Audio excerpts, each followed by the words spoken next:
नमस्कार मित्रांनो, मी माझ्या भाच्याला घेऊन आलोय अकलूजमध्ये एजन्सी मच्छी अँड ऑमलेट भुर्जी सेंटरला. मस्तपैकी वास तर सुटला होता. मग सोन्याला घेऊन आलो आमच्या त्या ठिकाणी. सोन्या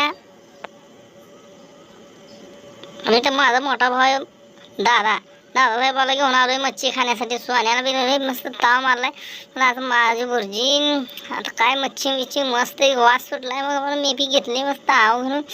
आता सोन्यानं खायला चालू केलं. कहू कशी आहे. तर सोन्या एकदम मस्त म्हणला, बाबा दादासाहेब आमचं बिझी आहेत कुठं बघण्यामध्ये. दादाला विचारलं, दादा म्हणजे चांगलं आहे. तर मग मी काय म्हणलं, सोन्याला खाऊन बी झालं तिकडं बघूच. तर आम्हाला काय टाईमच गेला नाही, कळलं नाही कुठं काय केलं कसं झालंय. तर आता सोन्याला म्हणलं कसं आहे बाबा, सोन्याला काय बघायला बी तयार नाही आमच्याकडं. पण मच्छी खाणं छान झाली. सोन्या हसला एकदम. आम्ही निघालो आणि आम्ही दोघांनी मच्छी मच्छी खाऊन आता निघालो आमच्या घराकडे. आता दादा आमचा शिव्या देत असेल मला. तेवढं ओरकून आम्ही घराकडे निघालो बाबा.